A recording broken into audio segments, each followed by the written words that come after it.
ವ್ಯಾಖ್ಯಾಮುದ್ರಾಂ ಕರಸರಸುಜೈಃ ಪುಸ್ತಕಂ ಶಂಖಚಕ್ರೆ ಬೃದ್ಭಿನ್ನ ಸ್ಫಟಿಕರುಚರೆ ಪುಂಡರೀಕೆ ನಿಶನ್ನಃ ಅಮ್ಲಾನಶ್ರೀರಮೃತವಿಶದೈರಂಶಭಿಪ್ಲಾವಯನ್ ಮಾಮಾವಿರ್ಭೂಯಾತ್ ಅನಗಮಹಿಮಾ ಮಾನಸೇ ವಾಗಧೀಶಃ.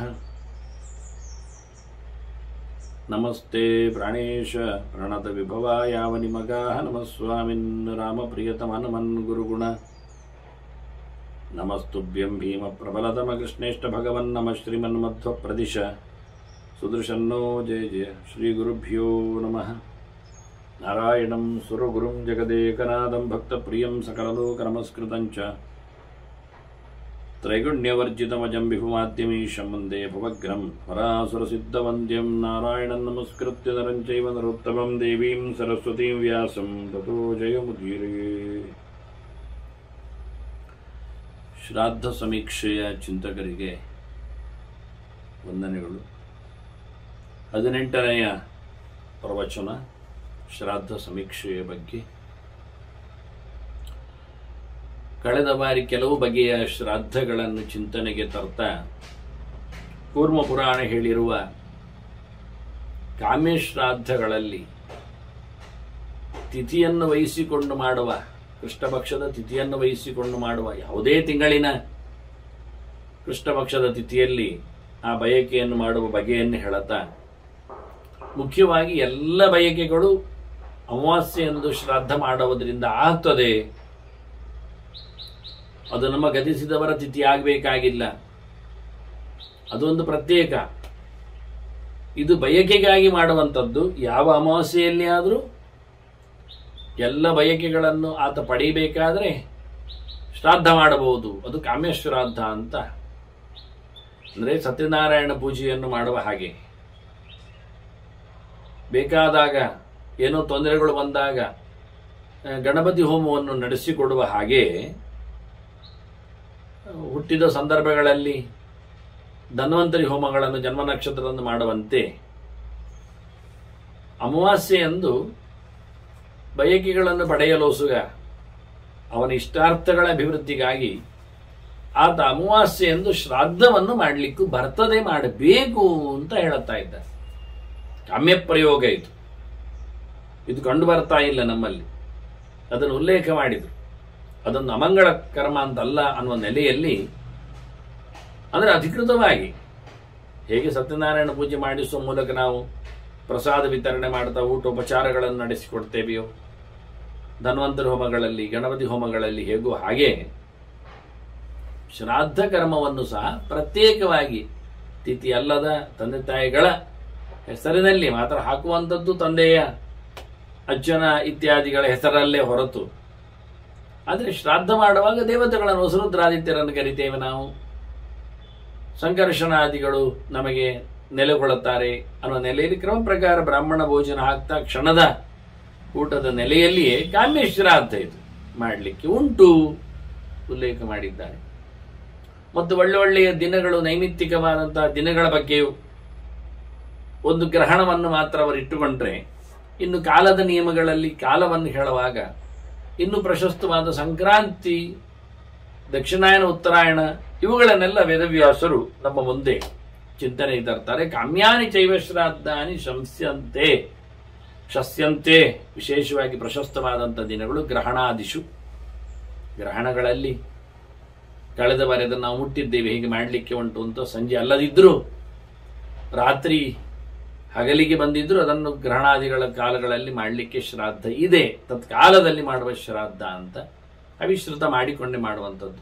ಅದೂ ಅಲ್ಲದೆ ಅಯನೇ ವಿಶ್ವೇ ಚೈವ ವ್ಯತಿಪಾತೇಪಿ ಅನಂತಗಂ ಸಂಕ್ರಾಂತ್ಯಾಮಕ್ಷಯಂ ಶ್ರಾದ್ದಂ ತಥಾ ಜನ್ಮದಿನೇಶ್ವಪಿ ಅಂತ ಹೇಳಿ, ಜನ್ಮೋತ್ಸವದಲ್ಲಿಯೂ ಸಹ ಅಂದರೆ ಜನ್ಮ ನಕ್ಷತ್ರದ ದಿನದಲ್ಲಿಯೂ ಸಹ ಶ್ರಾದ್ದ ಮಾಡಲಿಕ್ಕೆ ಉಂಟು.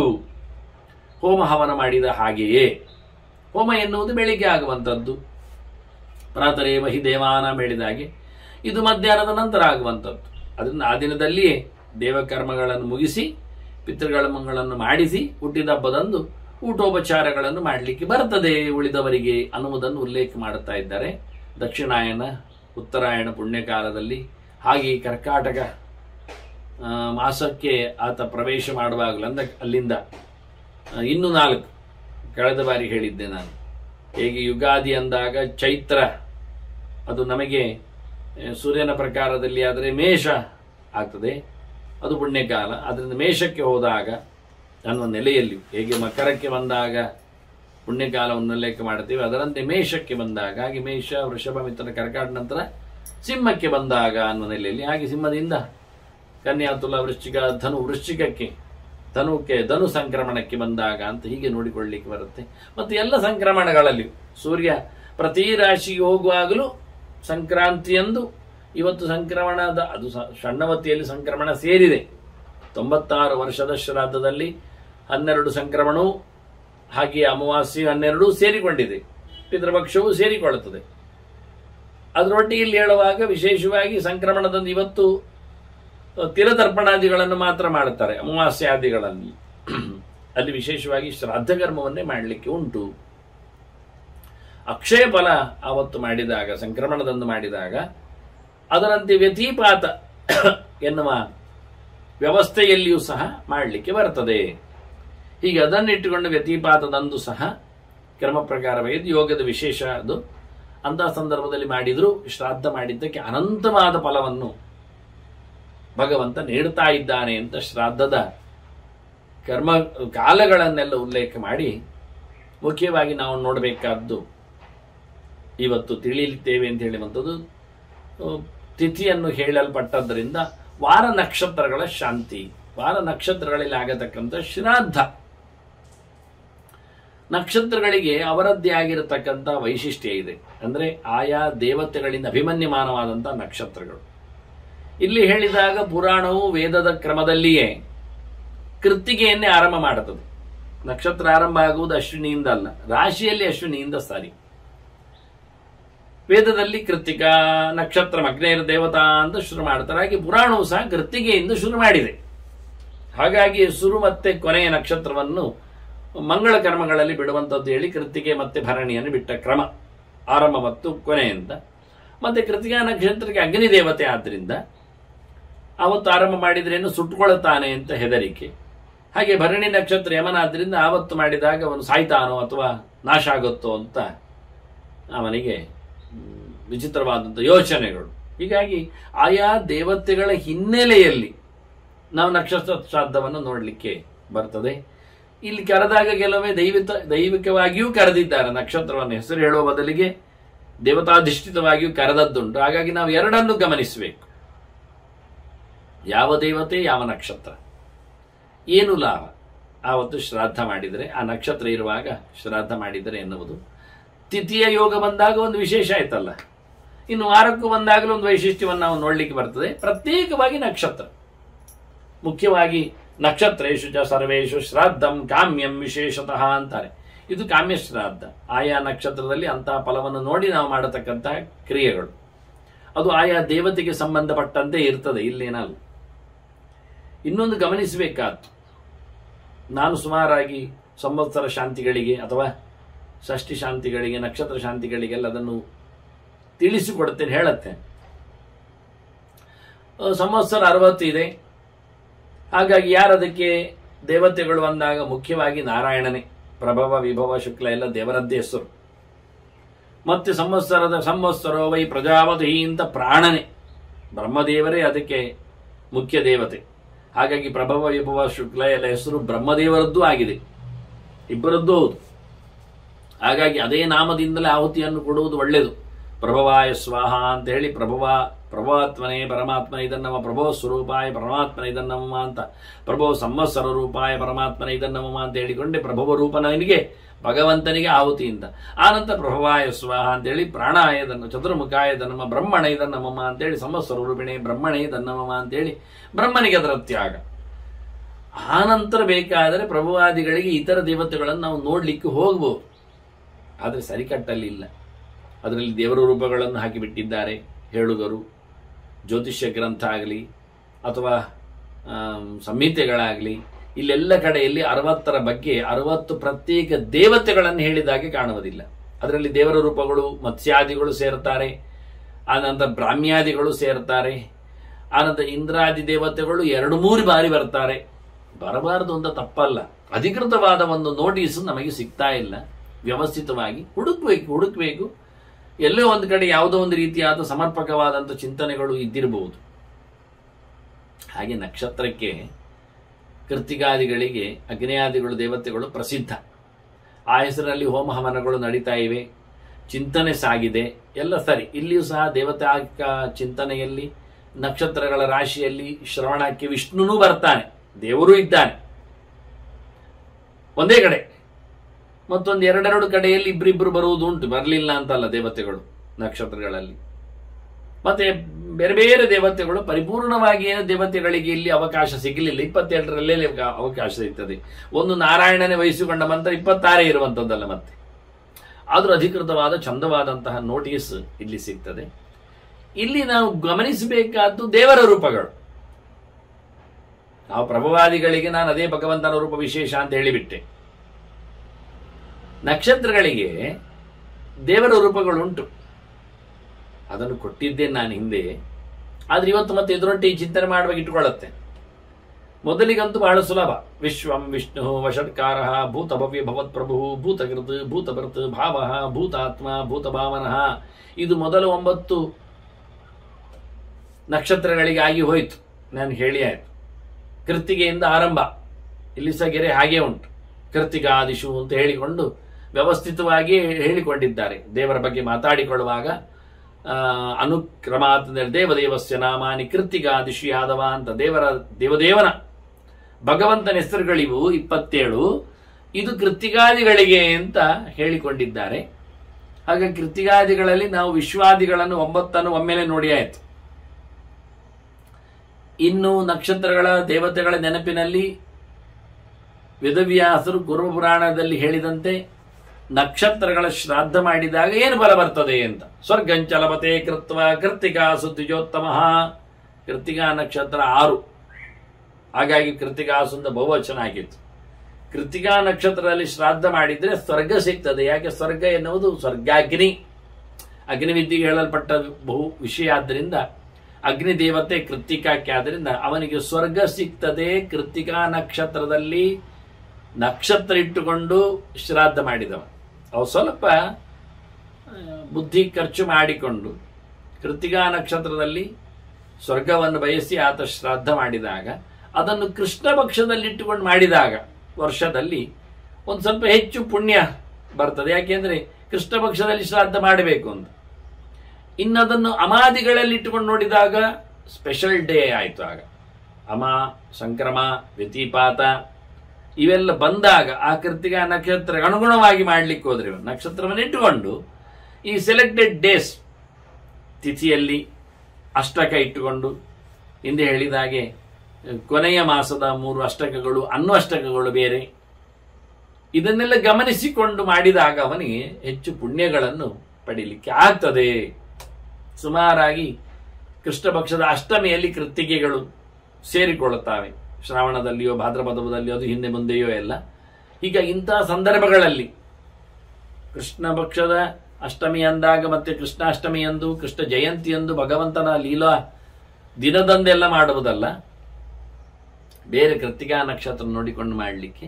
ಅದರಂತೆ ಅಪತ್ಯಮತ ರೋಹಿಣ್ಯಾಂ, ರೋಹಿಣಿ ನಕ್ಷತ್ರದಲ್ಲಿ ಆತ ವಿಶೇಷವಾಗಿ ಶ್ರಾದ್ದ ಕರ್ಮವನ್ನು ಮಾಡಿದರೆ ಮಕ್ಕಳನ್ನು ಪಡಿತಾನೆ. ಮಗನನ್ನು ಪಡೀಲಿಕ್ಕೆ ಅವತ್ತು ಮಾಡಲಿಕ್ಕೆ, ಯಾಕೆಂದ್ರೆ ಅದು ಪ್ರಜಾಪತಿ ದೇವತಾಕವಾದದ್ದು. ಪ್ರಜೆಗಳನ್ನು ಕೊಡುವ ಪ್ರಜಾಪತಿ ಬ್ರಹ್ಮದೇವನ ಅದಕ್ಕೆ ವಿಶೇಷವಾದಂಥ ಅಧಿದೇವತೆ ಆದ್ದರಿಂದ, ಹಾಗಾಗಿ ಬ್ರಹ್ಮದೇವನ ಆಧಿಪತ್ಯಕ್ಕೆ ಒಳಪಟ್ಟಂತಹ ನಕ್ಷತ್ರದಲ್ಲಿ ಪರಮಾತ್ಮನ ಕೃಷ್ಣನ ಜನ್ಮ ನಡೆದಿದೆ. ಆದ್ರಿಂದ ಅಪತ್ಯಮತ ರೋಹಿಣ್ಯ ಸೌಮ್ಯೇತು ಬ್ರಹ್ಮವರ್ಚಸ, ಸೋಮದೇವತಾಕವಾದ ನಕ್ಷತ್ರದಲ್ಲಿ ನೋಡಿ, ಇವರಿಲ್ಲಿ ಸೋಮದೇವತಾಕ ಅಂತ ಹೇಳಿದ್ರು. ಇಷ್ಟವರ ನಕ್ಷತ್ರ ಹೆಸರು ಹೇಳಿದ್ರು ಕೃತ್ತಿಕಾ ರೋಹಿಣಿ ಅಂತ. ಮೃಗಶಿರ ಅಂತ ಹೇಳದೆ ಸೋಮ ಚಂದ್ರ ದೇವತಾಕವಾದ ನಕ್ಷತ್ರದಲ್ಲಿ ನೀವು ಮಾಡಿದರೆ ವಿಶೇಷವಾಗಿ ಚಂದ್ರನಾಗಿ ನೀವು ಬೆಳಕನ್ನು, ಕಾಂತಿಯನ್ನು, ಸೌಂದರ್ಯವನ್ನು, ವಿಶೇಷವಾದಂಥ ಬ್ರಹ್ಮವರ್ಚಸ್ಸನ್ನು ನೀವು ಪಡಿತೀರಿ ಅಂತ. ಇದು ಮುಖ್ಯವಾಗಿ ಮೃಗಶೀರದಲ್ಲಿ ಮಾಡಿರಂಥ ವ್ಯವಸ್ಥೆ. ಆನಂತರ ಇನ್ನು ಆರ್ದ್ರಾದಲ್ಲಿ, ಆರ್ದ್ರಾ ನಕ್ಷತ್ರಕ್ಕೆ ರುದ್ರದೇವತೆ. ಹಾಗಾಗಿ ಇಲ್ಲಿ ಹೇಳುವಾಗಲೂ ರೌದ್ರಾಣ ಗರ್ವಣಾಂ ಸಿದ್ಧಿಂ ಆರ್ದ್ರಾಯಾಂ ಶೌರ್ಯಮೇವಚ ಅಂತಾರೆ. ಪ್ರತಾಪ, ಪರಾಕ್ರಮ ಆರ್ದ್ರಾ ನಕ್ಷತ್ರದಲ್ಲಿ ಮಾಡಿದರೆ ರುದ್ರದೇವರ ಹಾಗೆ ಕರ್ಮದಲ್ಲಿ ವಿಶೇಷವಾದಂತಹ ಸಿದ್ಧಿ, ಸಂಹಾರದ ಕೆಲಸಗಳು, ಶೌರ್ಯ ಪ್ರತಾಪಗಳು ಸುಮಾರಾಗಿ ಕ್ಷತ್ರಿಯರಿಗೆ ಹೇಳಿಕೊಂಡ ಹಾಗೆ ಆರ್ದ್ರಾ ನಕ್ಷತ್ರದಲ್ಲಿ ಗಡಸುತನಕ್ಕೆ ಹೆಚ್ಚು ಬೆಲೆ. ಪುನರ್ವಸೌ ತಥಾ ಭೂಮಿಂ, ಈಗ ಪುನರ್ವಸು ನಕ್ಷತ್ರವನ್ನೇ ಹೆಸರಲ್ಲಿ ಹೇಳುತ್ತಾ ಇದ್ದಾನೆ. ಪುನರ್ವಸು ನಕ್ಷತ್ರಕ್ಕೆ ಅದಿತಿ ದೇವತೆ ಇದ್ದಾಳೆ. ಅದಿತಿ ಅಂದ್ರೆ ಇಂದ್ರಾದಿಗಳ ಆದಿತ್ಯರ ತಾಯಿ, ಕಶ್ಯಪನ ಮಡದಿ, ಆಕೆ ದೇವತೆಯಾಗಿದ್ದಾಳೆ. ಸ್ತ್ರೀ ದೇವತೆ ಬರುವುದೇ ಬಹಳ ಕಡಿಮೆ, ಇಲ್ಲಿದ್ದಾಳೆ ಅವಳು. ಅದರಿಂದ ಇಂತಹ ನಕ್ಷತ್ರದಲ್ಲಿ ಮಾಡಿದ್ರೆ ನಿಮಗೆ ಭೂಮಿ ಸಿಗ್ತದೆ, ಭೂಮಿ ಲಾಭ ಆಗ್ತದೆ, ಜಾಗ ಸಿಗ್ತದೆ, ಆಸ್ತಿ ಮಾಡಲಿಕ್ಕೆ ಬರ್ತದೆ ಅಂತ ಉಲ್ಲೇಖ ಮಾಡಿತ್ತು. ಹಾಗಾಗಿ ಜಾಗದ ತಕರಾರುಗಳೆಲ್ಲ ಇದ್ರೆ ಅಥವಾ ಜಾಗ ಬೇಕು ಅಂತ ಆಗಿದ್ರೆ, ಸ್ವಂತ ಮನೆ ಆಸ್ತಿ ಇಲ್ಲದೆ ಇದ್ದಾಗ ಈ ನಮೂನೆಯಾಗಿ ಪುನರ್ವಸು ನಕ್ಷತ್ರದಲ್ಲಿ ಶ್ರಾದ್ದವನ್ನು ಮಾಡಿಕೊಂಡು ಪಡಿಲಿಕ್ಕೆ ಆಗ್ತದೆ. ಅದಕ್ಕೆ ಸಂಬಂಧಪಟ್ಟಂತೆ ತಿಥಿಯನ್ನು ಸೆಲೆಕ್ಟ್ ಮಾಡಿ ಪ್ರಶಸ್ತವಾದ ದಿನವನ್ನು ಸೆಟ್ ಮಾಡಿಕೊಂಡು ಮಾಡಿದರೆ ಇನ್ನಷ್ಟು ಬೇಗನೆ ಒಳ್ಳೆಯ ರೀತಿಯಿಂದ ಫಲವನ್ನು ಪಡೀಲಿಕ್ಕೆ ಆಗ್ತದೆ. ಹಾಗೆ ಶ್ರಾದ್ದವನ್ನು ಹೇಳುವ ಮೂಲಕ ನಾವು ಪ್ರಾಯಶ್ಚಿತ್ತವನ್ನು ಆನಂತರ ವಿಶೇಷ ಅಂತ ವ್ಯವಸ್ಥೆಗಳನ್ನು ಹೇಳಲಿಕ್ಕೆ ಬರ್ತದೆ ಎನ್ನುವುದೊಂದು ರೂಢಿ ಆಗಲಿಕ್ಕೆ ಈ ಶ್ರಾದ್ದ ಸಮೀಕ್ಷೆ ವೇದವ್ಯಾಸರ ಪುರಾಣದ ಮಾತು. ಇನ್ನು ಮುಂದಕ್ಕೆ ಶ್ರಿಯಂ ಪುಷ್ಯೇ ತಥೈವಚ, ಪುಷ್ಯದಲ್ಲಿ, ಪುಷ್ಯಕ್ಕೆ ಇವನೇ ಬೃಹಸ್ಪತಿ ಇದ್ದಾನೆ, ಗುರುವೇ, ದೇವಗುರುವೇ ಅದಕ್ಕೆ ಒಡೆಯನಾಗಿದ್ದಾನೆ. ಅದರಲ್ಲಿ ಒಳ್ಳೆ ರೀತಿಯಾದ ಸಂಪತ್ತನ್ನು ಪಡೀಲಿಕ್ಕೆ ಆಗ್ತದೆ ಅಂತ ಹೇಳ್ತಾನೆ. ಶ್ರೀಮಂತನಾಗಲಿಕ್ಕೆ ಇಂತಹ ಪುಷ್ಯ ನಕ್ಷತ್ರದಲ್ಲಿ ಮಾಡಲಿಕ್ಕೆ ಉಂಟು ಶ್ರಾದ್ದ. ಸರ್ವಾನ್ ಕಾಮಾನ ತಥಾ ಸಾರ್ಪೆ, ಇನ್ನು ಹೇಳುವಾಗ ನಕ್ಷತ್ರ ಹೆಸರು ಹೇಳಲಿಲ್ಲ, ಸರ್ಪದೇವತಾಕವಾದದ್ದೊಂದು. ಸರ್ಪದೇವತಾಕವಾದದ್ದು ಆಶ್ಲೇಷ ನಕ್ಷತ್ರ. ಆಶ್ಲೇಷ ನಕ್ಷತ್ರ ಒಂದು ಶ್ರಾದ್ದ ಮಾಡಿದ್ರೆ ಎಲ್ಲ ಬಯಕೆಗಳನ್ನು ಪಡಿತಾನಂತ. ಬಹಳಷ್ಟು ಅಭೀಷ್ಟಗಳು ಬೇಕಾಗಿದ್ರೆ ಅಂತದಿದ್ರೆ ಆಶ್ಲೇಷ ನಕ್ಷತ್ರವನ್ನು ಇಟ್ಟುಕೊಂಡು ಸರ್ಪದೇವತಾಕವಾದ ನಕ್ಷತ್ರದಲ್ಲಿ ಶ್ರಾದ್ದ ಕರ್ಮವನ್ನು ಮಾಡಲಿಕ್ಕೆ ಉಂಟು ಅಂತ ಚಿಂತನೆಯನ್ನು ಕೊಟ್ಟರು. ಅದರಂತೆ ಇನ್ನು ಮುಂದಕ್ಕೆ ಹೋಗುವಾಗ ಪಿತ್ರಿ ಸೌಭಾಗ್ಯಮೇವಚ ಅಂತಾರೆ. ಮಖಾ ನಕ್ಷತ್ರ, ಇಲ್ಲಿ ಪಿತೃ ಅಂತ ಪಿತೃದೇವತಾಕ ಅಂದರು. ಮಖಾ ನಕ್ಷತ್ರ ಪಿತೃದೇವತಾಕವಾದದ್ದನ್ನು ನಾವು ಕಳೆದ ಬಾರಿ ಕೇಳಿದ್ದೇವೆ. ಮುಖ್ಯವಾಗಿ ಮಾಘ ಮಾಸದಲ್ಲಿ ಮಾಡುವಂತಹ ಹುಣ್ಣಿಮೆಯ ವ್ಯವಸ್ಥೆ, ಮತ್ತೆ ತ್ರಯೋದಶಿ ಶ್ರಾವಣ ಭಾದ್ರಪದದಲ್ಲಿ ಬಂದಾಗ ತ್ರಯೋದಶಿಯಲ್ಲಿ ಮಖ ಇರ್ತದೆ ಅಂತ ನೋಡಿ. ಇಲ್ಲಿ ಮಖ ಬೇಕಾದವರು ಅಲ್ಲಿಯ ದಿನದಲ್ಲಿ ಮಾಡಿದಾಗ ಎರಡು ಯೋಗಗಳು ಸಿಕ್ಕಿದಾಗ ಆಗ್ತದೆ. ಪಿತ್ರೆ ಸೌಭಾಗ್ಯಮೇವಚ, ಸೌಭಾಗ್ಯ ಬರ್ತದೆ, ಒಳ್ಳೆ ಶ್ರೀಮಂತಿಗೆ ಬರ್ತದೆ, ಒಳ್ಳೆಯವನಾಗ್ತಾನೆ, ಧರ್ಮಕರ್ಮದಲ್ಲಿ ಆಸಕ್ತನಾಗ್ತಾನೆ. ಅರಿಯಮಣೆ ತು ಧರ್ಮ ವಿದ್ಯಾತ್, ಇನ್ನು ದುಡ್ಡೇ ಡೈರೆಕ್ಟ್ ಬರಲಿಕ್ಕೆ ಇದ್ರೆ ಅಂತ ನೆಲೆಯಲ್ಲಿ ನೋಡಿಕೊಂಡಾಗ ಅರಿಯಮ ದೇವತಾಕವಾದದ್ದು. ಅಂದ್ರೆ ಈಗ ನಾವು ಮಕಾತ್ ಉಬ್ಬ ಅಂದ್ರೆ ಪೂರ್ವ ಬಲ್ಗಿನಿ ಉತ್ತರ ಬಲ್ಗಿನಿ ಎರಡು ನಕ್ಷತ್ರ, ಉಬ್ಬ ಉತ್ತರ ಅಂತ. ಹೀಗೆ ಇದೆರಡು ನಕ್ಷತ್ರದಲ್ಲಿ ಅರ್ಯಮ ಅಂದ್ರೆ ಒಬ್ಬ ಅದಿತಿಯ ಮಗ, ವಿವಸ್ವಾನ್ ಅರ್ಯಮ. ಪೂಷನು ಬರ್ತಾನೆ ಮುಂದಕ್ಕೆ, ಅವನು ರೇವತಿ ನಕ್ಷತ್ರಕ್ಕೆ ಬರ್ತಾನೆ. ಈಗಲೇ ಹೇಳಿಬಿಡ್ತೇನೆ, ಸೂರ್ಯನ ಇನ್ನೊಬ್ಬ ಸೋದರ, ಅದಿತಿಯ ಇನ್ನೊಬ್ಬ ಮಗ, ಅರ್ಯಮ ಒಬ್ಬ ಮಗ, ಪೂಷ ಒಬ್ಬ ಮಗ. ವಿವಸ್ವಾನ್ ನಮಗೆ ಗೊತ್ತುಂಟು ಸೂರ್ಯ ಅಂತ, ಸೂರ್ಯನ ಪರಿಚಯ ಇದೆ. ಇವರಿಬ್ಬರು ಇದ್ದಾರೆ. ಅರ್ಯಮನಿಂದ ಮತ್ತೆ ಮನುಷ್ಯನ ಸಂತಾನ ಆಗುವಂಥದ್ದು, ಪೂಷನಿಗೆ ಮಕ್ಕಳಾಗಲಿಲ್ಲ ಮುಂದಕ್ಕೆ. ಹೀಗಿರ್ಲಿ, ಇಟ್ಟುಕೊಳ್ಳಿ, ಆದಿತ್ಯ ಮಕ್ಕಳಿಬ್ಬರು, ಇವರನ್ನು ಆದಿತ್ಯರು ಎಂದು ಕರೆಯುವ ಕ್ರಮ. ಇವರೆಲ್ಲ ಸೂರ್ಯಮಂಡಲದಲ್ಲಿ ವಿಶೇಷವಾದಂತಹ ಶಕ್ತಿಯನ್ನು ಪ್ರತಾಪವನ್ನು ಪಡೆದಿದ್ದಾರೆ ಆಯಾ ತಿಂಗಳುಗಳಲ್ಲಿ. ಕೆಲವೊಮ್ಮೆ ಇರಲಿ ಅರ್ಯಮ, ಪೂಷ. ಇನ್ನು ತ್ವಷ್ಟು ನಿಮಗೆ ಗೊತ್ತುಂಟು, ವಿಶ್ವರೂಪನ ಅಪ್ಪ. ಅವನು ಮುಂದಕ್ಕೆ ವೃತ್ರಾಸುರನನ್ನು ಹುಟ್ಟಿಸಿ ಇಂದ್ರನಿಗೆ ಹೊಡೆತ ಕೊಡ್ಲಿಕ್ಕೆ ಹೊರಟ. ವಿಶ್ವರೂಪನು ಕಮ್ಮಿಯವಲ್ಲ, ನಮಗೆ ನಾರಾಯಣ ವರ್ಮವನ್ನು ಕೊಟ್ಟವ, ನೆನಪಾಗ್ಬೇಕು ನಿಮಗೆ ತ್ವಷ್ಟು. ಇನ್ನು ಸವಿತಾ, ಅವನು ಬರ್ತಾನೆ ಇಲ್ಲಿ, ಒಂದು ನಕ್ಷತ್ರಕ್ಕೆ ಅಭಿಮಾನಿಯಾಗಿ ಸವಿತೃ ಸಿಗ್ತಾನೆ. ಮತ್ತೆ ನಾನು ಹೇಳುತ್ತೆ ಬರ್ತಾನೆ ಸಿಗುವಾಗ. ಮುಂದೆ ಅವನು ಒಬ್ಬ ಯಜ್ಞ ದೇವತೆ ಅವನು. ಇನ್ನು ಭಗ, ಅವನು ಆದಿತ್ಯನೇ, ಅವನಿಗೆ ಇಲ್ಲಿ ಪ್ರವೇಶ ಉಂಟು. ಧಾತೃ ವಿಧಾತೃಗಳು ಇಲ್ಲಿ ಬರುವುದಿಲ್ಲ. ಮಾರ್ಕಂಡೇಯರ ಸಂತಾನಕ್ಕೆ ಆರಂಭದವರವರು. ವರುಣ, ಅವನು ಸಿಗ್ತಾನೆ ಇಲ್ಲಿ, ಶತಭಿನ್ ನಕ್ಷತ್ರಕ್ಕೆ ವರುಣ ಇದ್ದಾನೆ, ಅವನು ಒಬ್ಬ ಆದಿತ್ಯ ಮಗ, ಅವನು ಇಲ್ಲಿ ಬರ್ತಾನೆ. ಮಿತ್ರ, ಅವನು ಇದ್ದಾನೆ, ಅನುರಾಧ ನಕ್ಷತ್ರ ದೇವತೆ, ಅವನು ಆದಿತ್ಯ ಒಬ್ಬ ಮಗ. ಆನಂತರ ಇಂದ್ರ, ಅವನು ಆದಿತ್ಯ ಮಗನೇ, ಅವನು ಇಲ್ಲಿ ಬರ್ತಾನೆ. ಒಂದು ಎರಡು ಕಡೆಯಲ್ಲಿ ಸಿಗ್ತಾನವ, ಒಟ್ಟಿಗೊಮ್ಮೆ ಪ್ರತ್ಯೇಕವಾಗಿ ಒಮ್ಮೆ, ಅಗ್ನಿ ಹಾಗೆ ಒಟ್ಟಿಗೊಮ್ಮೆ ಪ್ರತ್ಯೇಕವಾಗಿ ಅಗ್ನಿ ಬಂದ ಹಾಗೆ ಕೃತ್ತಿಕೆಯಲ್ಲಿ ಬಂದ ಹಾಗೆ ಇವನು ಸಹ ವಿಶಾಖ ನಕ್ಷತ್ರಕ್ಕೆ ಒಟ್ಟಿಗೆ ಬರ್ತಾನೆ ಇಂದ್ರಾಗ್ನಿಗಳು. ಮತ್ತೆ ವಿಷ್ಣು ಅವನು ಶ್ರವಣ ನಕ್ಷತ್ರಕ್ಕಿದ್ದಾನೆ. ಹೀಗಾಗಿ ವಿವಸ್ವಾನ್, ಅರ್ಯಮ, ಪೂಷ, ತ್ವಷ್ಟ, ಸವಿತ, ಭಗ, ದಾತ, ವಿಧಾತ, ವರುಣ, ಮಿತ್ರ, ಶಕ್ರ, ಉರುಕ್ರಮ ಅಂತ 12 ಆದಿತ್ಯರಲ್ಲಿ ಎಲ್ಲರೂ ಸಿಗ್ತಾರೆ ಇಲ್ಲಿ ನಮಗೆ. ಆ ದೃಷ್ಟಿಯಿಂದ ನೋಡ್ಲಿಕ್ಕೆ ಹೋದ್ರೆ ಕೆಲವರಿಲ್ಲ. ಹಾಗಾಗಿ ಇಲ್ಲಿ ಒಬ್ಬ ಅರ್ಯಮ, ಅವನು ನಮಗೆ ಉಬ್ಬ ನಕ್ಷತ್ರಕ್ಕೆ, ಪೂರ್ವ ಫಲ್ಗುನಿ ನಕ್ಷತ್ರಕ್ಕೆ ಒಡೆಯನಿದ್ದಾನೆ. ಆವತ್ತು ನೀವು ಶ್ರಾದ್ದ ಕರ್ಮ ಮಾಡಿದ್ರೆ ಸಂಪತ್ತನ್ನು ಪಡಿತೀರಿ. ವಿಶೇಷವಾಗಿ ಇಲ್ಲಿಗೆ ಮೊದಲ 9 ನಕ್ಷತ್ರಗಳಾದ ಹಾಗೆ ಕೃತ್ತಿಕ, ರೋಹಿಣಿ, ಮೃಗಶಿರ, ಆರ್ದ್ರ, ಪುನರಸು, ಪುಷ್ಯ, ಆಶ್ಲೇಷ, ಮಖ, ಹುಬ್ಬ.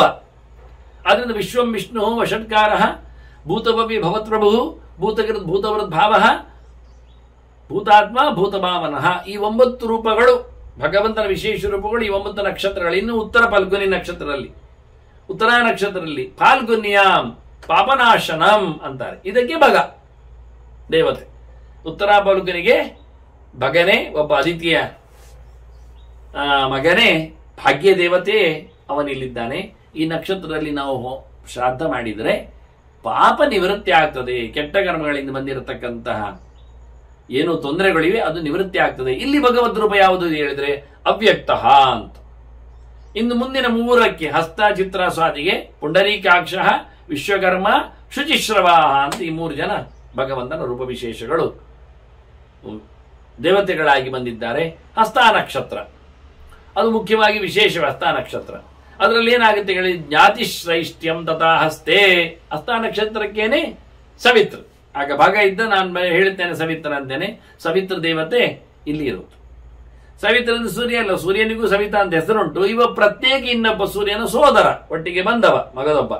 ಇವರು ಸೃಷ್ಟಿಯಾಗಿ ಒಮ್ಮೆಲೆ 12 ಹುಟ್ಟಲಿಲ್ಲ.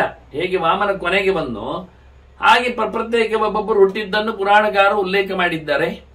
ಇನ್ನೊಮ್ಮೆ ಸೂರ್ಯನ 12ರ ಚರಿತೆ ಬಂದಾಗ ಅದನ್ನು ಉಲ್ಲೇಖ ಮಾಡ್ತೇನೆ, ಯಾವಾಗ ಯಾರು ಹುಟ್ಟಿದವರು, ಎಷ್ಟು ಏನು ಅಂತ ಹೇಳಿ. ಅವರು ಸುಮಾರಾಗಿ ಅವರ ಗ್ರೇಡ್ಸ್ಗಳನ್ನೆಲ್ಲ ಹೇಳಿದ್ದೆ ನಾನು. ಅದರಲ್ಲಿ ವಿಷ್ಣು ಪರಮ ಎತ್ತರದಲ್ಲಿರುವವ, ಸರ್ವೋತ್ತಮ, 12ರಲ್ಲಿ ಒಬ್ಬ. ಮತ್ತೆ ಉಳಿದ 11ರಲ್ಲಿ ಇಂದ್ರನೇ ಸ್ವಲ್ಪ ಮೇಲಕ್ಕೆ. ಅವನ ನಂತರದಲ್ಲಿ ಸೂರ್ಯನೇ ವಿವಸ್ವಾನ್. ಆ ನಂತರದಲ್ಲಿ ಇರುವುದು ವರುಣ. ಮತ್ತೆ ಉಳಿದವರು ಮಿತ್ರ. ಮತ್ತೆ ಕೆಳಗೆ ಹೋಗ್ತಾರೆ 18ನೇ ಕಕ್ಷೆಯಲ್ಲಿ ಉಳಿದವರು ಬರ್ಲಿಕ್ಕೆ ಹೋಗ್ತಾರೆ. ಹೀಗೆ ಸುಮಾರು ಕಕ್ಷೆಗಳಲ್ಲಿ ಇರುವವರು, ಯೋಗ್ಯತೆಯಲ್ಲಿ ಮೇಲೆ ಕೆಳಗಿರುವವರೆಲ್ಲ 12ರಲ್ಲಿದ್ದಾರೆ. ಅದರಲ್ಲಿ ಭಗವಂತನ ಬಿಟ್ಟರೂ ಸಹ ಇಂದ್ರನಿಂದ ಹಿಡಿದು ಅದಕ್ಕಿಂತ ಮೇಲೆ ಹೋಗುವುದಿಲ್ಲ. 8ನೇ ಕಕ್ಷೆಯಿಂದ ಹಿಡಿದು 18ರವರೆಗೆ ಇವರು ನಿಂತಿದ್ದಾರೆ. ಅದನ್ನೆಲ್ಲ ನಾನು ಸ್ವಲ್ಪ ಕೆಲವು ಎಲ್ಲಿ ಯಾರ್ಯಾರು ಬರ್ತಾರೆ ಬಂದಿದ್ದಾರೆ ಎನ್ನುವುದನ್ನು ಸಂಧ್ಯಾ ಸಮೀಕ್ಷೆಯಲ್ಲಿ ನಾನು ಕೊಟ್ಟಿದ್ದೇನೆ. ತಾರತಮ್ಯ ಚಿಂತನೆಯಲ್ಲಿ ಯಾರು ದೇವತೆಗಳು ಎಲ್ಲಿ ಇರ್ತಾರೆ ಅಂತ, ಇವರೆಲ್ಲ ಎಲ್ಲಿ ಬರ್ತಾರೆ ಎನ್ನುವುದನ್ನು ಉಲ್ಲೇಖ ಮಾಡಿದ್ದೇನೆ. ಹಾಗಾಗಿ ಇಲ್ಲಿ ನಕ್ಷತ್ರದ ಶ್ರಾದ್ದದಲ್ಲಿ ಬಂದಾಗ ಬಂಧು ವರ್ಗಗಳಲ್ಲಿ ಕುಟುಂಬದಲ್ಲಿ ದೊಡ್ಡ ಜನ ಆಗ್ತಾನೆ. ಹಸ್ತ ನಕ್ಷತ್ರದಲ್ಲಿ ಅವನು ಪಿಂಡ ಹಾಕಿದರೆ. ಚಿತ್ರಾಯಾಂಚ ಬಹೂನ್ ಸುತಾನ್. ಚಿತ್ರಾ ನಕ್ಷತ್ರದಲ್ಲಿ ಕಾಮ್ಯ ಶ್ರಾದ್ದ ಮಾಡಿದರೆ ಬಹಳ ಮಕ್ಕಳನ್ನು ಪಡಿತಾನೆ. ಯಾಕೆಂದ್ರೆ ಚಿತ್ರಾ ನಕ್ಷತ್ರಕ್ಕೆ ಇಂದ್ರ ದೇವತೆ ಇದ್ದಾನೆ ನೋಡಿ. ಸಪರೇಟ್ ಇಂದ್ರ ಇರುವುದು ಅಲ್ಲಿ, ಸಪರೇಟ್ ಅಗ್ನಿ ಕೃತ್ತಿಕೆಯಲ್ಲಿ ಬಂದಾಗೆ. ಇನ್ನು ಇಬ್ಬರೊಟ್ಟಾಗಿ ವಿಶಾಖದಲ್ಲಿ ಬರ್ತಾರೆ. ಇಂದ್ರ ಮತ್ತು ಅಗ್ನಿ ಇಬ್ಬರು ದೇವತೆಗಳಲ್ಲಿ ಬರ್ತಾರೆ. ಮುಂದಕ್ಕೆ ವಾಣಿಜ್ಯ ಸಿದ್ಧಿಂ ಸ್ವಾತೀತು. ಸ್ವಾತಿ ನಕ್ಷತ್ರದಲ್ಲಿ ವಾಯುದೇವರು ಅದಕ್ಕೆ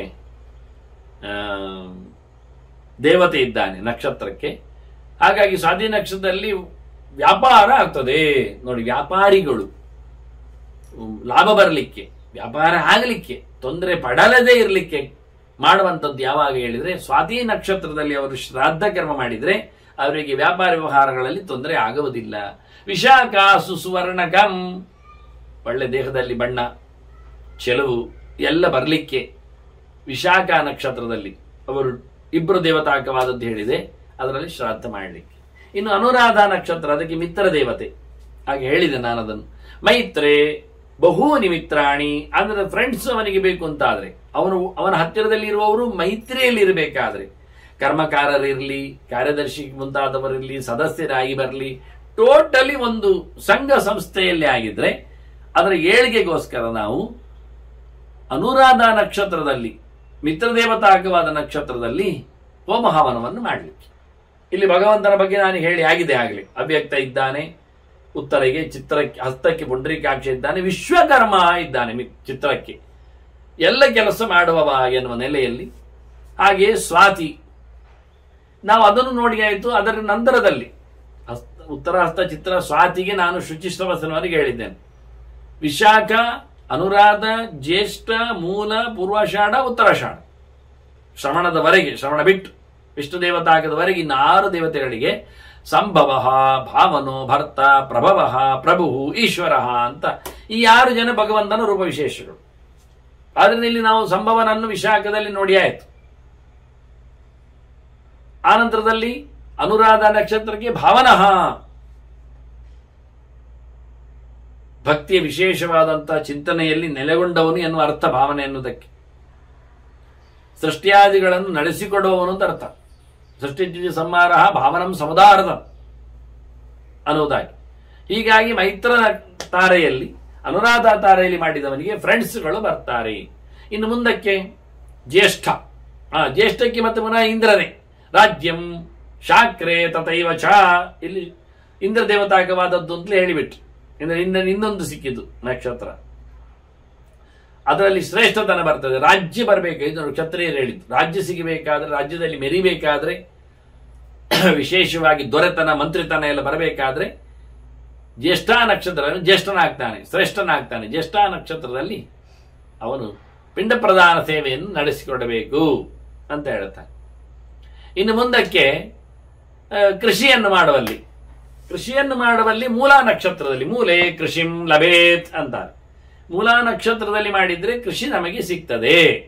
ಅದಕ್ಕೆ ಪಿತೃದೇವತೆಗಳು ನೋಡಿ, ಕಕ್ಕೆಗೆ ಪಿತೃದೇವತೆಗಳ ಹಾಗೆ ಮೂಲಕ್ಕೂ ಪಿತೃದೇವತೆಗಳು. ಆದ್ರಿಂದ ಮೂಲ ಜನ್ಮ ನಕ್ಷತ್ರ ಶಾಂತಿ ಅಂತೆಲ್ಲ ಮಾಡುದು. ಆ ನಕ್ಷತ್ರಗಳಲ್ಲಿ ಹುಟ್ಟಿದವರಿಗೆ ಒಳ್ಳೆ ವಿಷಯ ಅಲ್ಲ ಅದು ಅಂತ ಹೇಳಿ ಇಲ್ಲಿ ಪಿತೃದೇವತೆಗಳಿದ್ದಾರೆ ಮೂಲಾ ನಕ್ಷತ್ರಕ್ಕೆ. ಅಲ್ಲಿಯೂ ಮಾಡಲಿಕ್ಕೆ ಬರ್ತದೆ. ಅಲ್ಲಿಂದ ಕೃಷಿಯನ್ನು ಪಡಿತಾನೆ, ಲಾಭವನ್ನು ಪಡಿತಾನೆ.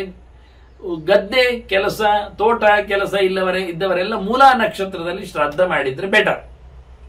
ಯಾನ ಸಿದ್ಧಿಂ ಆಪ್ಯೆ ಸಮುದ್ರತಃ ಅಂತಾರೆ. ಇನ್ನು ಮುಂದಿನ ನಕ್ಷತ್ರ ಪೂರ್ವಾಷಾಢ ನಕ್ಷತ್ರ. ಪೂರ್ವಾಷಾಢ ನಕ್ಷತ್ರಕ್ಕೆ ಆಪೋ ದೇವತಾ ಅಂತಾರೆ. ನೀರೇ ದೇವತೆಗಳು, ನೀರಿನ ಅಭಿಮಾನಿ ದೇವತೆಗಳೇ ದೇವತೆಗಳು. ಇಂಥವರಿಗೆ ಮುಖ್ಯವಾಗಿ ಪ್ರಯಾಣದಲ್ಲಿ ಅನುಕೂಲ ಆಗ್ತದೆ ಅಂತಾರೆ. ಹೆಚ್ಚಾಗಿ ನೀರಿನ ಪ್ರಯಾಣ, ದಾಟುವಂಥದ್ದು, ತುದೆ ದಾಟುವಂಥದ್ದು, ನದಿ ದಾಟುವಂಥದ್ದು, ಸೇತುವೆ ಮೇಲೆ ಹೋಗುವಂಥದ್ದು ಎಲ್ಲ ಇಟ್ಟುಕೊಂಡ್ರೆ, ಇಂಥ ವ್ಯವಸ್ಥೆಯಲ್ಲಿ ಒಟ್ಟಾರೆ ಪ್ರಯಾಣ ಆಗಿ ನೀರ ಮೇಲೆ ಹೋಗ್ಬೇಕಾಗತ್ತೆ. ಪ್ರಯಾಣದಲ್ಲಿ ವಿಶೇಷವಾದ ಸೌಲಭ್ಯಕ್ಕೋಸ್ಕರ ನಾವು ಪೂರ್ವಾಷಾಢ ನಕ್ಷತ್ರದಲ್ಲಿ ಮಾಡಲಿಕ್ಕೆ ಉಂಟು. ಉತ್ತರಾಷಾಢ ನಕ್ಷತ್ರದಲ್ಲಿ ಸರ್ವಾನ್ ಕಾಮಾನ್ ಅಂತಾರೆ. ವೈಶ್ವದೇವೇ, ಅದಕ್ಕೆ ವಿಶ್ವದೇವತೆಗಳು ಅಭಿಮಾನಿಗಳು. ಆದ್ರಿಂದ ಎಲ್ಲ ಬಯಕೆಗಳು ಸಿಗ್ತವೆ. ವಿಶ್ವೇ ದೇವಾಹ ಅಂತ. ಇದು ಒಂದು ದೃಷ್ಟಿಯಿಂದ ವಿಶ್ವ ಎನ್ನತಕ್ಕಂತಹ ತಾಯಿಯಲ್ಲಿ, ಹೆಣ್ಣಿನಲ್ಲಿ ಹುಟ್ಟಿದವರು ವಿಶ್ವ ದೇವತೆಗಳು ಒಂದು 10 ಜನ ಅಂತ ಲೆಕ್ಕ. ಕಾಮಕಾಲರು, ದುರಿಲೋಚನರು, ಪುರೂರವಾರ್ದ್ರವರು ಇವರೆಲ್ಲ ಶ್ರಾದ್ದಗಳಲ್ಲೇ ಬರುವವರು ಜೋಡಿ ದೇವತೆಗಳು. ಸಪಿಂಡಿಯಲ್ಲಿ ಆಗುವ ಕಾಮಕಾಲರನ್ನು ಕರಿತೇವೆ. ಕಾಮ್ಯೇತು ದುರಿಲೋಚನವು ಅಂತ, ಕಾಮ್ಯ ಶ್ರಾದ್ದ ಮಾಡಿದರೆ ದುರಿಲೋಚನರನ್ನು ಕರೆಯುವುದು. ಪುರೂರವಾರ್ದ್ರವರನ್ನು ಸಂವತ್ಸರಿಗೆ ಶ್ರಾದ್ದದಲ್ಲಿ ಕರೀಲಿಕ್ಕೆ. ಇನ್ನು ಸತ್ಯವ ಸಂಜ್ಞಕರನ್ನು ನಾಂದಿ ಶ್ರಾದ್ದಗಳಲ್ಲೆಲ್ಲ ಹೇಳಲಿಕ್ಕೆ. ಹೀಗೆ ಇಂಥವರು ವಿಶ್ವೇ ದೇವತೆಗಳು. ನಾಂದ್ಯಾಂತು ವಸು ಸತ್ಯಗೌ, ಇವರೆಲ್ಲ ಒಂದು ದೃಷ್ಟಿಯಿಂದ ಪೂಜೆ ಮಾಡಲಿಕ್ಕೆ ಉಂಟು. ವಿಶ್ವೇ ದೇವತೆಗಳು 10 ಜನರು ಇದ್ದಾರೆ. ಎಲ್ಲ ದೇವತೆಗಳು ಅಭಿಮಾನಿಗಳು ಆಗ್ತದೆ ಎನ್ನುವ ಅರ್ಥವೂ ಉಂಟು ಕೆಲವೊಮ್ಮೆ ವೇದಗಳಲ್ಲಿ ಹೇಳುವಾಗ. ಹೀಗೆ ಎಲ್ಲ ದೇವತೆಗಳು ಎಲ್ಲ ಅಭೀಷ್ಟಗಳನ್ನು ಉತ್ತರಾಷಾಢ ನಕ್ಷತ್ರದಲ್ಲಿ ಶ್ರಾದ್ದ ಮಾಡಿದವರಿಗೆ ಕೊಡ್ತಾರೆ. ಶ್ರವಣದಲ್ಲಿ ಶ್ರೇಷ್ಠ ಶ್ರವಣೇ ಪುನಃ ಅದು ಮಾತಾಡ್ಲಿಕ್ಕಿಲ್ಲ ನಿಮಗೆ. ಶ್ರವಣ ವಿಷ್ಣು ದೇವತಾಕಾದ್ರಿಂದ ಉತ್ತಮತ್ವ ಲಾಭ ಆಗ್ತದೆ, ದೊಡ್ಡವನಾಗ್ತಾನಿವ. ಇಲ್ಲಿ ಭಗವದ್ ರೂಪ ಯಾವುದು ಅಂದ್ರೆ ಅಪ್ರಮೇಯ.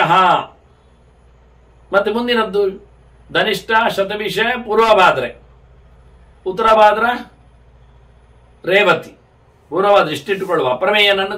ಅಪ್ರಮೇಯನನ್ನು ನಾವು ಶ್ರವಣ ನಕ್ಷತ್ರದಲ್ಲಿ ನೋಡುವ. ಇನ್ನು ಧನಿಷ್ಠ ನಕ್ಷತ್ರಕ್ಕೆ ಶ್ರವಿಷ್ಠಾಯಾಮ್ ತಥಾ ಕಾಮಾನ್, ಅಲ್ಲಿಯೂ ಬಯಕೆಗಳು ಈಡೇರ್ತವೆ. ಶ್ರವಿಷ್ಠ ನಕ್ಷತ್ರ, ಧನಿಷ್ಠ ನಕ್ಷತ್ರದಲ್ಲಿ ಅದಕ್ಕೆ ವಸುಗಳು ದೇವತೆಗಳು, ಅಷ್ಟವಸುಗಳು ಒಟ್ಟಿಗೆ ಎಲ್ಲರನ್ನು ಕರೆದಿದ್ದಾರೆ. ಅಗ್ನಿ ಒಂದು ಪ್ರತ್ಯೇಕ ಹೋಗಿದ್ದಾನೆ, ಆಗಲಿ ಇಟ್ಟುಕೊಳ್ಳುವ.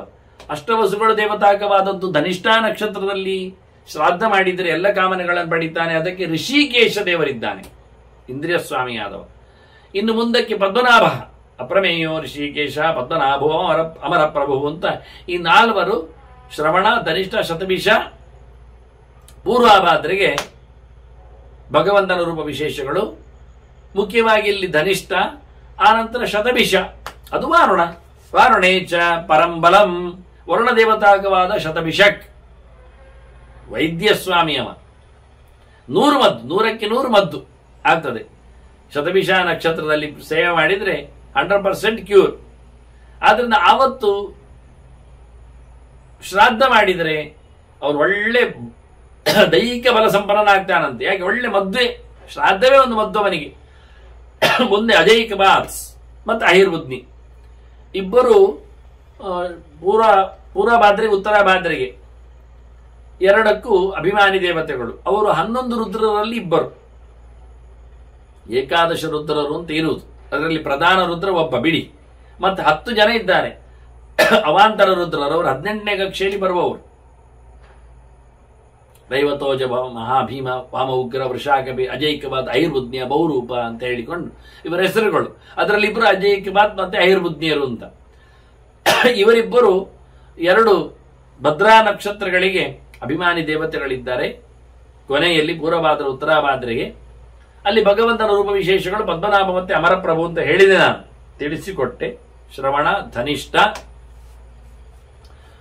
ಶತಭಿಷೆ, ಪೂರ್ವಭಾದ್ರೆ, ಉತ್ತರಭಾದ್ರೆ. ಪೂರ್ವಭಾದ್ರೆಗೆ ಆಯ್ತು, ಉತ್ತರಭಾದ್ರೆಗೆ ಹೇಳಬೇಕು ನಾನಷ್ಟೇ. ಪೂರ್ವಭಾದ್ರೆಗೆ ಅಮರಪ್ರಭು ಇದ್ದಾನೆ, ಅಜೈಕಪಾತ್. ಅದರಿಂದ ಏನ್ ಲಾಭ ಕೇಳಿದೆ? ಅಜೈಕಪಾದೇ ಕುಪ್ಯಂ ಸ್ಯಾತ್. ತಾಮ್ರಾದಿ ಲೋಹಗಳು, ಬಂಗಾರ ಬೆಳ್ಳಿ ಬಿಟ್ಟು ಉಳಿದ ಲೋಹಗಳೆಲ್ಲ ಸಿದ್ಧಿ ಆಗ್ತವೆ, ಸಿಗ್ತದೆ.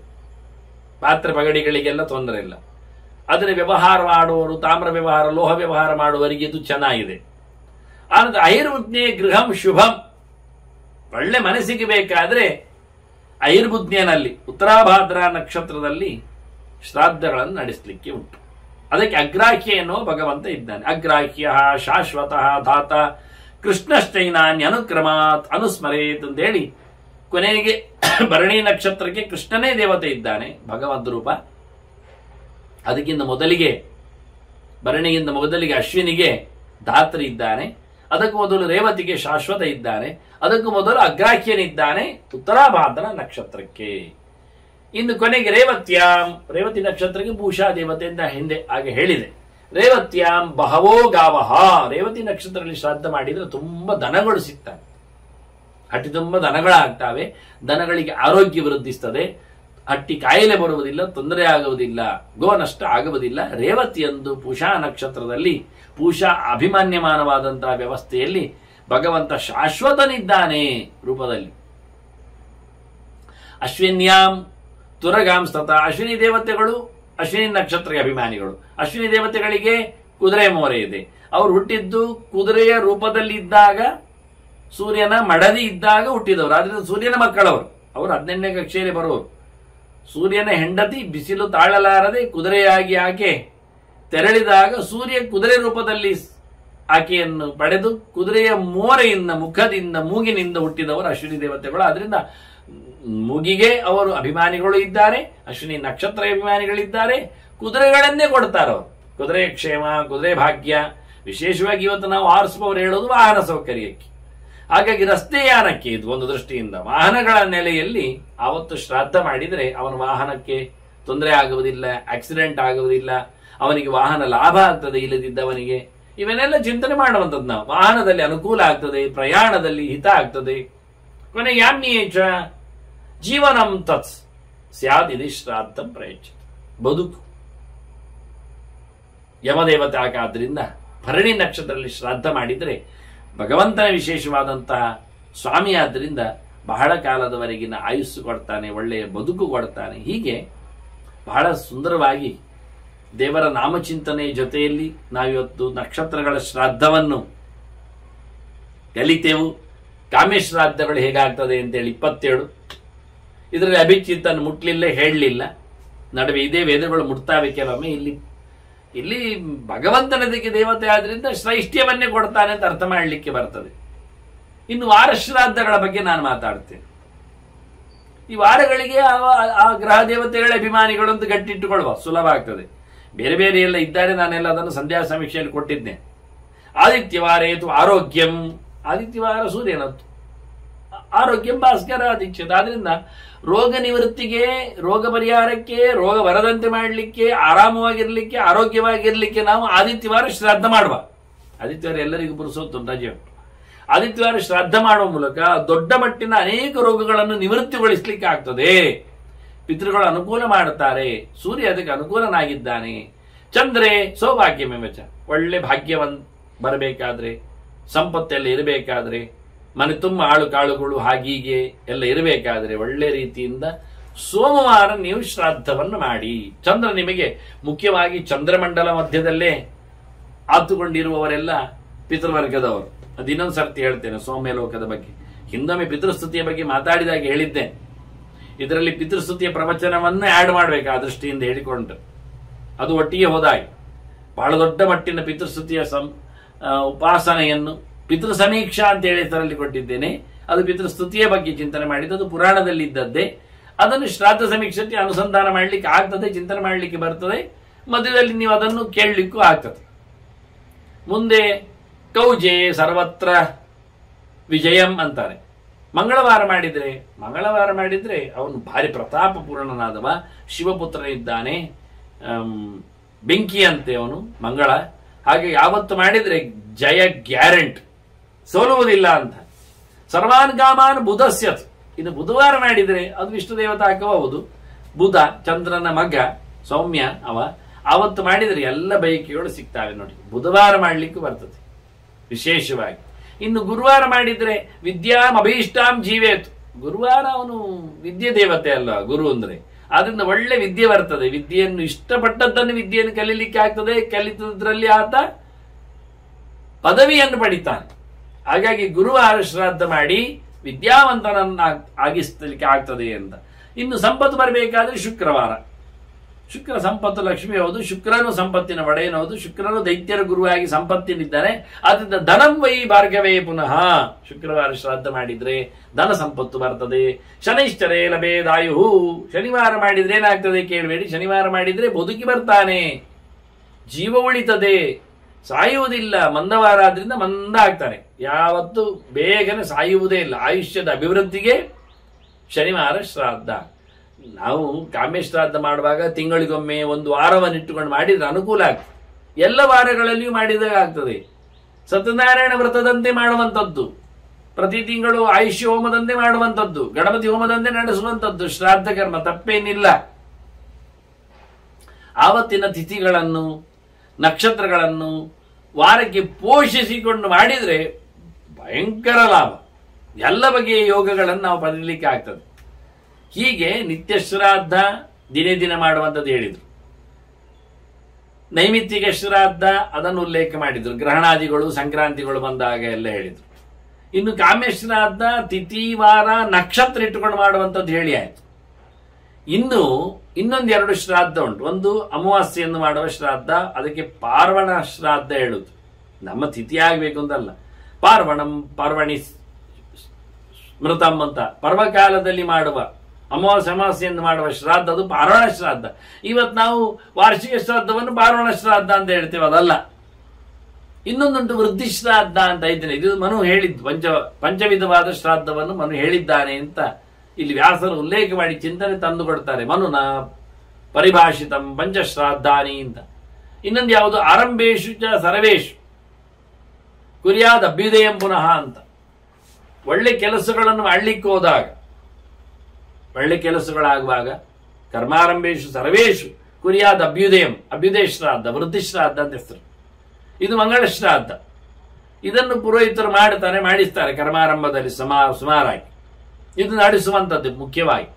ಪುತ್ರ ಜನ್ಮಾದಿಶು, ಅದು ಹೇಗೆ ಶ್ರಾದ್ದ ಅಂದ್ರೆ ಪಿಂಡ ಪ್ರದಾನ ಸೇವೆಯಲ್ಲಿ ಮಾಡಬೇಕು, ಪುರೋಹಿತರು ಮಾಡಿಸುವುದು ಹಾಗಲ್ಲ. ಅಕ್ಕಿಯಲ್ಲಿ ಮಾಡಿಸಿಬಿಡ್ತಾರೆ, ಆಮ ಶ್ರಾದ್ದದಂತೆ 2 ಪಾಲು ಮಾಡಿ ವಿಷಯ ದೇವತೆಗಳಿಗೆ ಪ್ರಾರ್ಥನೆ ಮಾಡಿಕೊಂಡು, ಅದಲ್ಲ.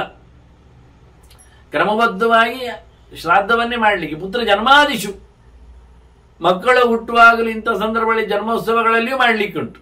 ನಾನು ಆಗ ಹೇಳಿದ ಹಾಗೆ ಜನ್ಮೋತ್ಸವದಂದು, ಜನ್ಮ ನಕ್ಷತ್ರದಂದು ಬೆಳಿಗ್ಗೆ ಶ್ರಾದ್ದ, ಬೆಳಿಗ್ಗೆ ದೇವರ ಸೇವೆ ಮಾಡಿ ಹೋಮ ಹವನ ಮಾಡಿ ಸಂಜೆ ಹೊತ್ತಿನಲ್ಲಿ ಶ್ರಾದ್ದ ಮಾಡಲಿಕ್ಕೆ.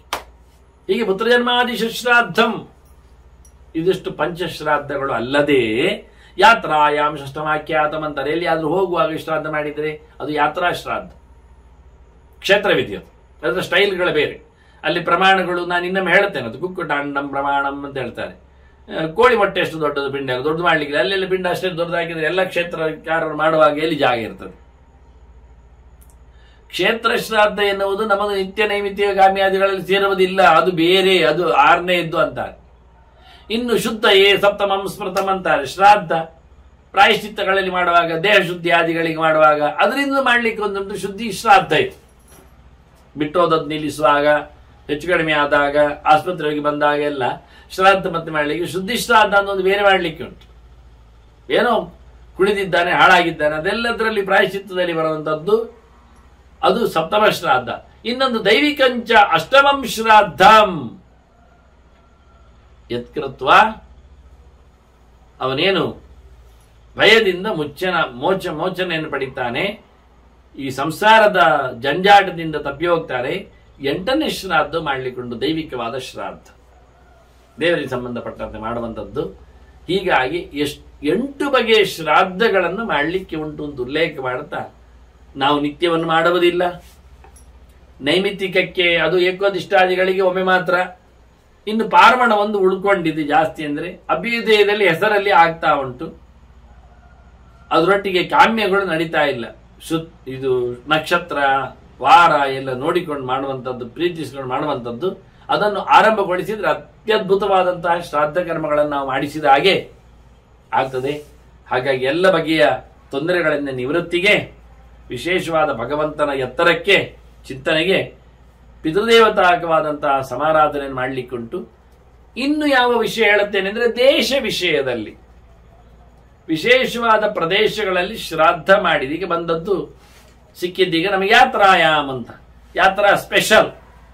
ಹಾಗಾಗಿ ಆ ಪ್ಯಾಕೇಜ್ ಅಲ್ಲಿ ಎಲ್ಲಿ ಹೋದ್ರೆ ಯಾವ ರೀತಿಯಲ್ಲಿ ಸ್ವಲ್ಪ ವಿಷಯಗಳನ್ನು ನಾನು ಕರ್ಮ ಸಮೀಕ್ಷೆಯಲ್ಲಿ ಬರೆದಿಟ್ಟಿದ್ದೇನೆ. ಆದರೂ ಇಲ್ಲಿ ಮಗದೊಮ್ಮೆ ಪುರಾಣಗಳು ಹೇಳುವಂತೆ ಯಾತ್ರಾ ಸ್ಥಳಗಳು ಒಂದೊಮ್ಮೆ ಯಾವುದು ಪ್ರಶಸ್ತವಾಗಿದೆ ಎನ್ನುವುದನ್ನು ಮತ್ತೆ ಚಿಂತನೆ ಮಾಡುವ ವಂದನೆಗಳೊಂದಿಗೆ ಶ್ರೀಕೃಷ್ಣಾರ್ಪಣಮಸ್ತು. ನಾರಾಯಣ ನಾರಾಯಣ ನಾರಾಯಣ.